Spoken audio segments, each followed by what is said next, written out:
What's up, world? I'm Cameron McKinney, and this is Pop Culture Spotlight, a podcast about the movie Hoppers. Here's a quick synopsis. Mabel Tanaka, a young environmentalist, tries to save her favorite place, the Glades in Beaverton, with the help of technology created by her college professor.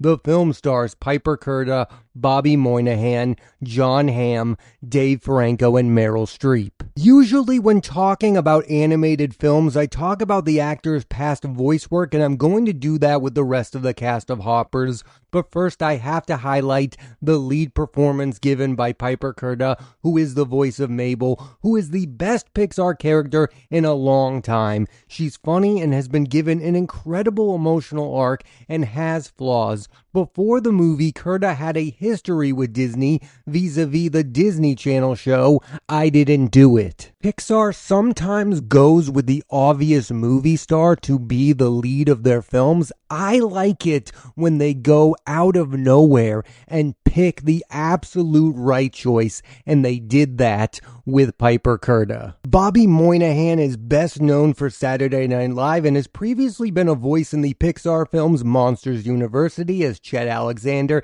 and Inside Out 2 as Forgetter Bobby, and was the voice of Louie on the recent remake of DuckTales. His role as King George in Hoppers is far and away his best vocal performance. He's the funniest part of the movie, yet he also feels like a new take on the comedic side character. There is real emotion with this character. It does seem like John Hamm is currently in every commercial and television show. When it comes to voice roles, he's been Brogan the Ogre in Shrek Forever After, Herb Overkill in Minions, and Sentinel Prime in Transformers 1. In Hoppers, he plays Jerry, who is feuding with Mabel over turning the Glades into a highway. The character starts as something and evolves into something else, which is not something you always see in an animated movie. Dave Franco has been the voice of Lloyd in Lego Ninjago. In Hoppers, he's the voice of Titus, who is the movie's true villain.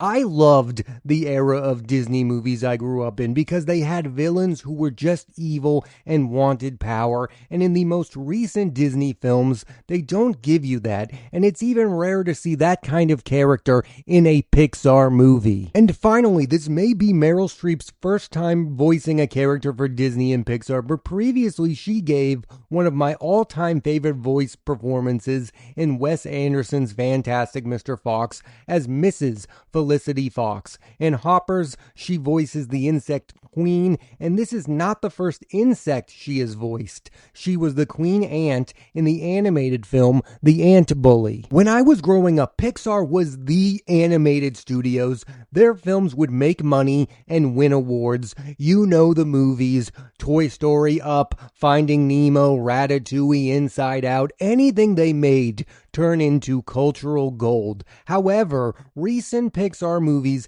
have done well at the box office, have been their sequels, like Inside Out 2, while their original films like Elio have struggled, and some will say it's because they put movies like Luca and Turning Red straight on Disney+. And that's part of it, but it's really what every movie is dealing with. It's easier to sell a movie filled with characters everyone is socially already aware of. We know the name Woody. We know the name Buzz Lightyear. Pixar even attempted to give Buzz Lightyear his own movie, but that movie did not succeed because it was too different than the Tim Allen voiced Buzz Lightyear. And I wanted to talk about box office up top because I think it's a great story that Hoppers has done well. It's made $380 million at the box office, which is way better than Elio. But think about this. Back in the day, original films like Brave and Wall-E each made over $500 million. So even success isn't what it used to be. And I think we all had this thought that kids' movies would never suffer at the box office because parents would take their kids to see anything. No, they are taking their kids to see characters they are already aware of. It's why the Mario movies are doing so well. Every kid knows the character of Mario. It's also why Minecraft did so well at the box office. It's why video games are the future of kid movies. And it's why the only thing that Pixar can do to compete with this is to make sequels to their beloved franchises. It's why there's going to be a Toy Story 5 and an Incredibles 3. It's been said for a long time that Pixar makes movies for both kids and adults, and I think the loudest supporters of their recent films have been adults. I think adults loved Luca. I think adults loved Elemental, and I really like those movies as well. I don't think most kids' favorite movies are Luca or Turning Red. They go to those classics because those are the classics that were huge hits at the time. I guess I'm really left wondering, can Pixar make an original film that could make a boatload of money ever again? I think the answer to that is no. I think Hoppers is the best result. A movie that gets close to $400 million is probably going to get nominated for Best Animated Feature. Another thing that I originally thought was that because Pixar makes high quality movies, that those would be the movies that parents took their kids to, because parents don't want to sit down for a movie like the Super Mario Brothers movie, because those movies don't have the character development or the story or the ideas that a Pixar movie has. The problem is, I don't think people go to the movie theaters anymore for ideas. They go for movies for spectacle, right? You hear this all of the time. A movie needs to feel like an event in 2026. How can Pixar make a movie feel like an event if it's not Toy Story 5, if it's not The Incredibles 3, if it's not a third Inside Out movie that's probably going to happen? Maybe most of you are not like what I'm about to say, but I think the hope is that Hoppers is a modest hit and you can turn it into a sequel that ends up making more money than the original. I think that's the path that Pixar needs to go down if they ever want to be as big as they used to be. And maybe that's an impossible goal. I don't know how much Disney overall values Pixar. Do they value them as much as they did 20 years ago when I was growing up and every movie was a giant hit? Because that to me is a really forgotten thing in all of this, is that when Pixar was at its height, Disney was struggling to make movies that were hitting. Treasure Planet and Atlantis were two hand-drawn animated films that did not do well. And then all of a sudden, Disney Animation bounced back in a huge way with movies like Frozen, Big Hero 6, and Zootopia. So where does that leave Pixar if they are no longer the crown jewel of Disney Animation? I don't have the answer for that.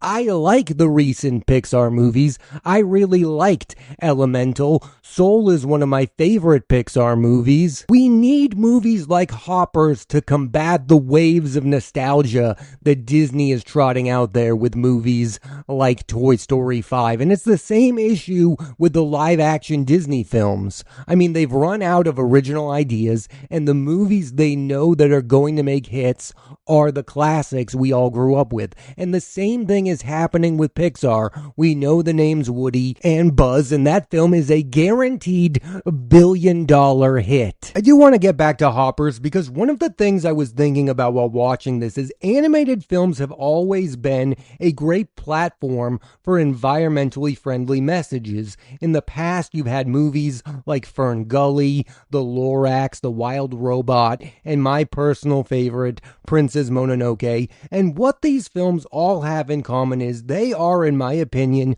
visually stunning films. And that's exactly how I view Hoppers as well. I know many people were up in arms when Hoppers director Daniel Chong posted 2D animated drawings from the movie, and it started a whole thing about how the film should have been fully hand-drawn. And look, I want 2D animated films to exist for Disney, but I don't agree with that. I love classic Disney animated films like Bambi, for example. It's one of the best looking films ever.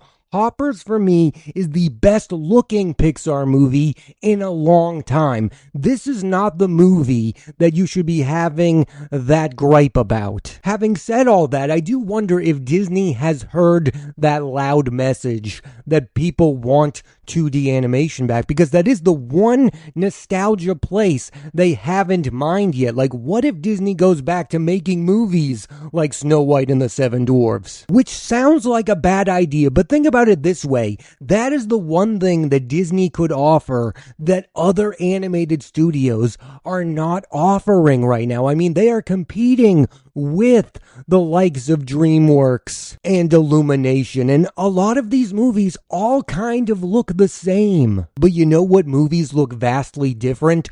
2D animated films. Another thought I had watching Hoppers is I think this is a movie that is fully for people who have already clicked with the Pixar model. Like, it is going to remind you of the past works of Pixar. Like, I was thinking about the movie Up because of the relationship between Mabel and her grandmother. The movie has a silly premise that's hard to talk about, yet when you watch the movie, it fully clicks emotionally. Maybe I'm in the minority on this one, but for some of the recent Pixar movies, I've watched them and I've gone, this doesn't even feel like a Pixar movie. And I'll be the first to say it, I like the Pixar model. I think it works. I think these movies emotionally resonate with audiences for a reason. I think they've been given all the awards for a reason. I think what Pixar is struggling with is the same thing that Star Wars is struggling with, and it's the same thing that Marvel is struggling with. Maybe there's too much of it right now. I mean, Disney is trying to churn out a Pixar movie every year. They're trying to churn out a Star Wars project every year. They're doing so many Marvel movies and TV shows that nobody can connect them all together, not even the biggest of fans. I mean, who am I to say, but should the model not be have a movie like every 3 years and hope that movie feels like an event? I mean, how is a Pixar movie supposed to feel like an event when there are Pixar movies every year, and some years there are 2? And in the years where Pixar has had 2 movies, usually only one of them becomes a great film that people love. Like in 2020, they had Soul and Onward. I like Onward, but the movie that lives on, the movie that resonates with audiences and critics is Soul. That's the movie that won the Best Animated Feature at the Oscars. Go back to 2015, they had Inside Out and The Good Dinosaur. I have never even seen The Good Dinosaur. In 2022, they had Turning Red and Lightyear. Way more people like Turning Red than they do Lightyear, a movie that I think is misunderstood but is massively flawed. 2017, they had Coco and Cars 3. Coco, a beloved film. Cars 3, the worst film of a trilogy that I don't even like. My point, and I think you all get it, Pixar should never have a calendar year where they make 2 movies. That should never be the model. You should make one movie. If you're going to do a movie a year, there should only be one movie each and every year. Maybe 2026 is going to be the exception because Toy Story 5 is coming out this summer, but I don't think it does Hoppers any justice by having it come out the same year as Toy Story 5, because my fear is that Hoppers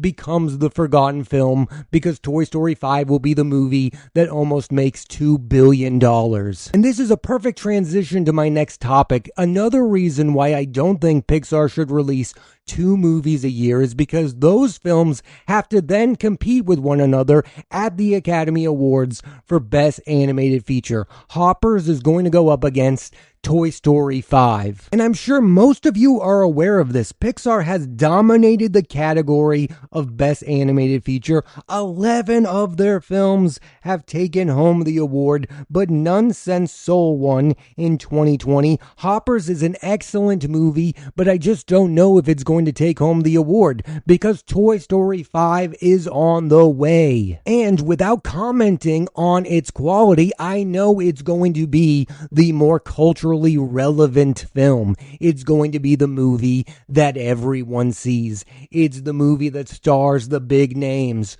Tom Hanks and Tim Allen. Hoppers should have been the lone Pixar movie of 2026 because otherwise it would have had an excellent chance to win Best Animated Feature. I find it hard to believe there are going to be that many animated films that are going to compete with Hoppers. I really don't know how to feel about the current state of Pixar. I think on the short term you should feel good because Toy Story 5 and Incredibles 3 are going to be massive cultural hits.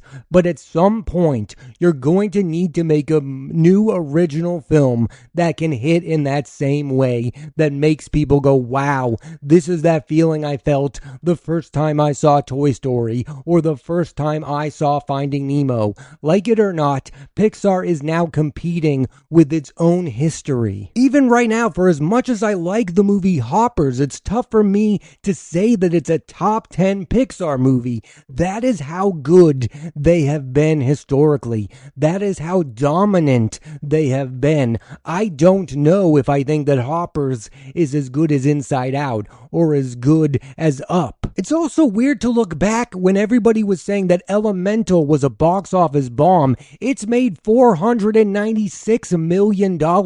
It made more money than Hoppers. I will go on record and say that I like both of those movies, although I much prefer Hoppers. I think it is a movie that I am going to revisit time and time again, and I do think it has a chance to hit my top 10 Pixar list. I think for the most part, I agree with the consensus of the Pixar classics. Ratatouille is great, Inside Out is great. The one film that I think I like more than most people is Monsters University. I think it is the better film of the two Monsters films, and I suspect I would have Soul higher than most people would have the film Soul. In closing, here's where I'm at with Pixar. I would much rather watch movies like Hoppers than watch Toy Story 5 or Incredibles 3. Like, I want them to continue to make original films, but I understand the necessity for them to continue to make sequels to their beloved classics, and I think it is a good model. You make the Toy Story 5, you make that a huge hit, so you can make more films like Hoppers with silly premises, with voice actors who maybe aren't the biggest stars in the world. And clearly we're back to a place where every Pixar film is going to be theatrically released. I don't think there will ever be an original Pixar film that is exclusively on Disney Plus ever again. I do strongly believe, and I'm going to continue to repeat it, that there should never be a year for Pixar when they release two films at the same time. I know this year could end up being a huge success. Maybe Hoppers wins Best Animated Feature and Toy Story 5 is the giant box office hit we all expect it to be. I just think it would be too bad for Hoppers if Toy Story 5 wins Best Animated Feature, because I think Hoppers could have won this year, and then you could have released Toy Story 5 in 2027, and then it could have won the following year. It makes absolutely no sense to have your films compete with one another, not even from an awards perspective, from a culture perspective. Let the film Hoppers resonate with audiences. Let it hit Disney Plus. Let the people catch up with the movie before you release Toy Story 5. Toy Story has had enough moments. There have already been 4 movies. Let Hoppers have its moment. I think Disney Pixar has done a bad job at that because people might forget about the film Hoppers come this summer with the release of Toy Story 5. And if Toy Story 5 is truly better than Hoppers, then it 1000% should have been released a year after Hoppers, because these are two films that deserve to have their own moments. There should never be a 2-movie year for Disney Pixar. Not to be down on Toy Story 5, but I really do have a hunch that Hoppers is going to end up being the better movie. But the quality of Hoppers cannot compete with the popularity of Toy Story, and that's where we're at with Pixar. They're in this weird between having good movies and having movies that are hits. Hoppers is a hit, but not on the level that Pixar used to have. It's a real conundrum. How do you continue to make movies like Hoppers? Well, guess what you do? You make the Toy Story 5s. Thanks for listening to this edition of Pop Culture Spotlight. I'm Cameron McKinney, and there'll be a new episode of the podcast every Thursday on Apple Podcasts and Spotify. I highly recommend you check out Disney Pixar's Hoppers. Next week on the podcast, I'm talking about The Devil Wears Prada 2, starring Meryl Streep, Anne Hathaway, Emily Blunt, and Stanley Tucci. So tune into that and please rate, review, and subscribe.